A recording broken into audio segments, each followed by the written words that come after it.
Yo, yo, yo, welcome to another episode of Off the Top with your boy DJ Evo and your boy Mac the Riddler. Yo. And today we're going to be getting at y'all heads about this social media, man. Now, this is one of the most interesting topics and probably one of the most relevant topics because I know I'm not the only person that can speak to it. When I say if you go out to dinner these days, if you go on a date these days, 9 times out of 10, if you go with a group, more than one person, you're probably going to spend about half of the time looking at your phone.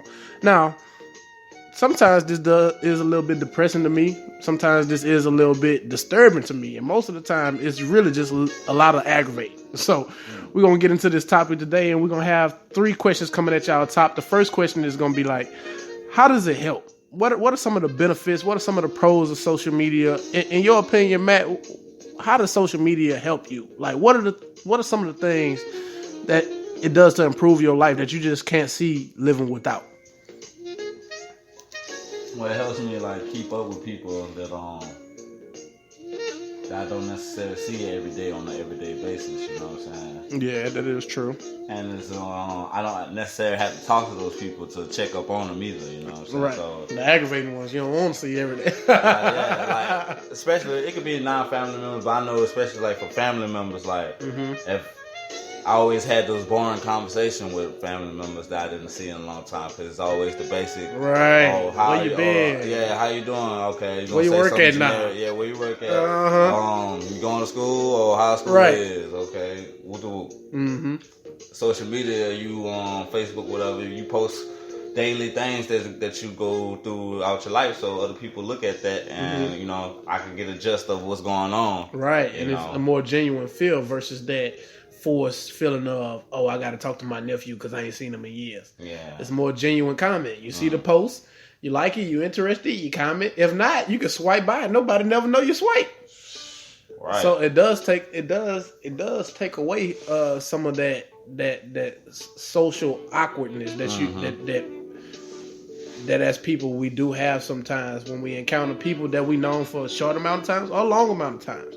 So that is one of the pros, I think, in my own opinion too. And also one of my my answer is also like a con, but I'm You gonna wait for the next question? Yeah, I'm gonna wait till later on to run that by. Well, I'm gonna go ahead and get into some of mine and both of ours because we wrote this list prior to making the show. But some of the pros, we're gonna have therapy because not all people feel like taking a picture and posting it and getting commented on it, and somebody telling you 87 times that you beautiful, you're the most beautiful person in the world, even though you know that you're not the most beautiful person in the world. It does help you. Does help your self-esteem, and it does help your self-confidence, and it just improves you, and it might just improve your overall mood for that day. So a lot of times posting a picture or just expressing yourself to social media about some of your transgressions or some of the stuff that you're going through in your life, it can be therapeutic to some people. And sometimes I also find myself unleashing some of the bad that I keep inside in a coded way is how I choose to release. But some people are overt and with their statements. They release exactly how it is, and that's okay too. But either way, it's therapeutic. Moving on. The next one is going to be marketing. Some of the pros are one of the main pros and probably one of the most relevant pros about social media is the marketing. Man, I know people who were flat broke before social media, and now with social media, they created this own new business structure, this own new platform that they can really propel themselves to success. And I'm all for it. Black, white, any color. Get your green. That's the only color that really matters anyway. The next one is going to be influence on a social level, political level, religious level, basically any level you can fathom. If you can have a platform where you can reach prior to the platform, probably about 5 people, word of mouth, and then you can change that to reaching 5 million people instantly, it's always going to boost the trajectory of your influence because it's just a bigger amount of people that you can possibly influence. 2, well, no, not 2. Last and not least, accessibility. So I'm one of those people who are real big on brand appreciation. If I buy something from you, if I buy a product from you and I like it, I'm the type of person, it's not just good enough that I was satisfied as a customer. I want to tell you I was satisfied as a customer. So you can know as a distributor whatever you did that time when you served me, take it to the next person. They might not want the same type of service, but take that same type of appreciation, that same type of dedication to the next person. And I feel like when you give a distributor or a product manager or a brand or a company or anybody that appreciation, and you tell them the service that you gave me is good, it incentivizes them to give you good service all the time. So you're saying like you like to be face to face, like the face to face approach of the side of it, like so you could be able to do that yourself. Well, I like more so that I can talk like let's say with Fashion Nova. You're saying I can talk to them. You can reach them. Yeah, I can reach them. You can reach out to them as far as how back in the day, like you had to like send a letter or send a letter, something that's more not animate, right? Yeah. Like, I don't know who I'm talking to. I can fucking talking to an algorithm for all I know, and they just fucking sending my shit back because I'm spelling some shit wrong. Versus I might not even be typing or spelling in the proper English, and they can just understand my shit because they know text talk. You know what I'm saying? It's a different approach. And to go back to the therapeutic part, you had mentioned something that I thought was interesting too. Like how people they oppose a pick. Knowing that, you know what I'm saying, they might not be the alrightest people in their facility, like, you know, in their immediate facility.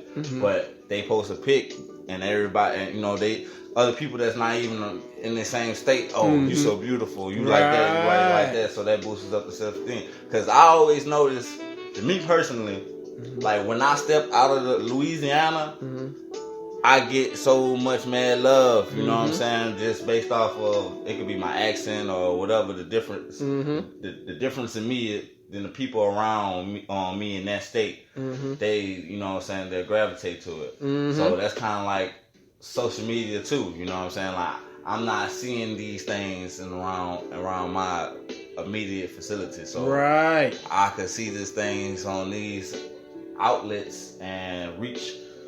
You know, we could go to Egypt while going to Egypt. Right. It extends your mobility. Now and then, I'm touch on what because this is the moral of what I was trying to say. How people commented on you, say you're so beautiful. Like you said, when you go out of Louisiana, you get so much love. Or you might be taking a picture in Baton Rouge and having all your responders being from Europe, Asia. It shows you, one, a bigger worldview than you used to. Two, it shows you a bigger appreciation as far as via the world looking at you besides how you looking at the world. So a lot of the people think they ugly because they never been nowhere. A lot of people think that they dumb or that they're the poorest people in the world or this and that because they never been anywhere.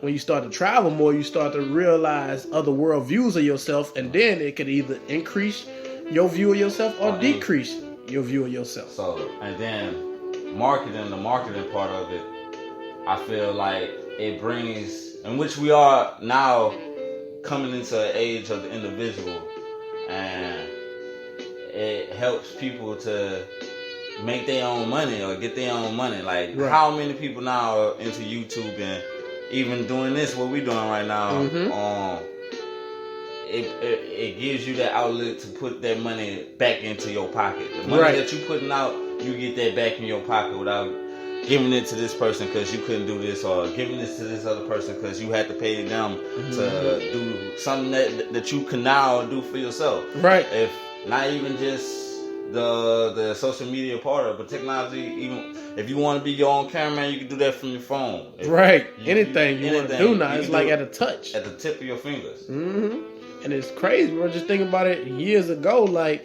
and this was gonna be our third topic, but we're gonna go ahead and dive into this now because, like, how would the impact of social media have been different 100 years ago? Like imagine if Rosa Parks ain't just sit her ass down on that bus. Imagine she posted a picture and was like, "Fuck that, I'm not going nowhere." Like just hashtag fuck it. Yeah, she going live on that bitch. Imagine that, dog. Could you imagine, like... Imagine that picture going viral. Like, you know what I'm saying? Or Harriet Tubman. And she just not fucking having to fucking find people to join her cause through word of mouth. What if she could fucking go on the dark web and put up a Craigslist ad? If you don't like slavery, come join me. Yeah. You know what I'm saying? Like... Bro, social media would have adapted so good to that shit. Malcolm X or or Martin Luther King, or all them people who try to rally people, you know, like who have to rally, tell this person, tell your people, you know, to rally up just 1,000 or 2,000 of the people, you know what I'm saying? He could have, see that mental speech that he had, what if he would have did that on live? Right. Now, he had those many people tuning in just outside, just showing up and showing up to that shit. But just imagine how many people would have tuned in from not only from in the United States, but from around the world, bro. And just imagine how the message could have got out to so many other people that didn't even have to be in the same landscape, but they could identify with the struggle. Because we are not the only ones that go through, you know what I'm saying, injustice, wrong treatment, you know what I'm saying, because of some difference. It's not just a racial thing. It's people facing injustice all over this globe for one reason or another, and it's just not right. But without social media, some of our causes wouldn't be able to be illustrated as vividly as they are. And then what I don't like about it is because now we have everything at the tip of our fingers. Everything is so easy. It's a lot of procrastination that's been thrown into the play. There's a lot of docile mind movement with that advantage that we have. Because let's take it back 100 years. If I was Martin Luther King and I wanted to orchestrate a million-man march, of course I would have to start immediately telling everybody that I know. And I couldn't flake on it, because every time I miss telling one person that I see, it will fucking contribute to the delinquency of my project. But now you already know, man, if I just click on this shit, send it tomorrow, I can at least touch 50,000 people because I got 50,000 followers. So it contributes to a docile type of mind frame, and it contributes to a lot of procrastination because you feel like you can always make shit happen when you want to. Procrastination, my brother, and also not only that, but it makes people socially still awkward, even though it solves a certain aspect of social awkwardness. Because now, when I catch you in person, people don't have that same spark or that same, or not the same. Period. Like neither they'll post this, do these things just because they gonna post it on social media, but then in real life on an everyday basis, you don't really do that. That was just only a moment at a time, so you could click, boom, last forever for everybody to see real quick, or they're be so outspoken through their post, but when I see you have nothing inspirational to say at all. And that's when I was going to go ahead and get into what are some of the cons of social media. And I was going to speak on that because, like you said, when you see a person, when I catch you in person, it's not the same. And I think partly that's because there's two types of reactions you can give. Right, you can give a premeditated reaction, or you can give an innate reaction. One is naturally going to occur no matter how the situation happens, and it's natural. You don't have no time to react. What the problem is, most common conversation between two people are all innate reactions, even though it's still a type of methodical part to it, because you got to think about what you're going to say and put the words together. But it's more on a freestyle type of tip. I'm thinking about what I'm going to say, but the processing is not fast enough for the actual output. So it's a part of a lapse in between. Now, people don't have enough time to fucking be spontaneous. Everything is fucking thought about. And then, when you actually have to react like that, or to match your reaction with your thoughts, you can't. To match your profile with your outside body, you can't. Because it's not really you. It's some of your thoughts, but your thoughts are not directly your original making.